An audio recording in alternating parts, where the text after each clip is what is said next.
16 জুলাই 2024 অকুতোভয় রাষ্ট্রের প্রতীক হয়ে ওঠেন রংপুরের আবু সাঈদ। পুলিশের গুলিতে বেগম রোকেয়া বিশ্ববিদ্যালয়ের শিক্ষার্থীর মৃত্যু একতাবদ্ধ করে গোটা দেশকে।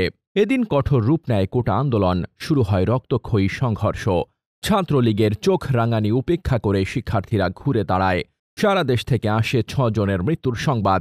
মোতায়েন করা হয় বর্ডার গার্ড বাংলাদেশ। বন্ধ হয়ে যায় সব শিক্ষা প্রতিষ্ঠান, কলেজ, বিশ্ববিদ্যালয়ের হল। স্থগিত হয় এইচএসসি পরীক্ষাও।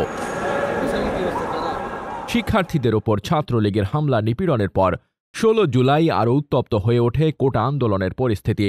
দুপুর থেকেই শুরু হয় অবরোধ ও সংঘর্ষ। সায়েন্স ল্যাব মোড়ে কোটার পক্ষে আন্দোলনকারী এবং ছাত্রলীগের মধ্যে হয় দফায় দফায় সংঘর্ষ। জগন্নাথ বিশ্ববিদ্যালয়ে চলছিল সংঘর্ষ। গুলিবিদ্ধ হয় 4 শিক্ষার্থী।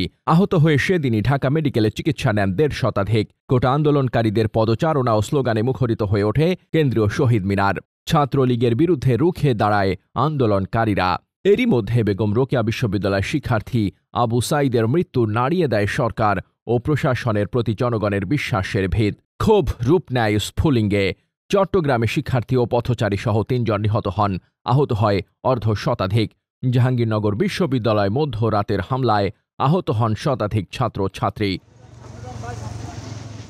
এদিন বিকেল 3টায় দেশের প্রতিটি ক্যাম্পাসে বিক্ষোভ মিছিলের ঘোষণা দেয় বৈষম্য বিরোধী ছাত্র আন্দোলন। তাদের পরই সকল শিক্ষাঙ্গনে প্রতিবাদ সমাবেশের ডাক দেয় ছাত্রলীগ। পরস্পর বিরোধী অবস্থানে বিরাজ করে চরম উত্তেজনা। ওই রাতেই হলচ্যুত করা হয় ছাত্রলীগ নেতাদের। এদিন একাত্মতা প্রকাশ করে বেসরকারি বিশ্ববিদ্যালয় ও বিভিন্ন স্কুল কলেজ। ঘটে ধাওয়া পাল্টা ধাওয়ার ঘটনাও।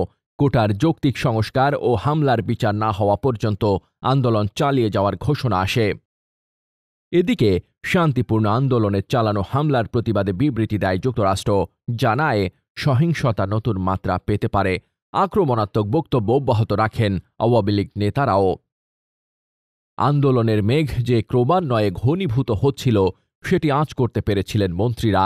তাই নমনীয়তার বদলে কঠোর অবস্থানে যায় সরকার।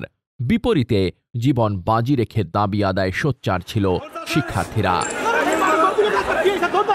মোহাম্মদ শামীম রেজা, দৈনিক সংগ্রাম।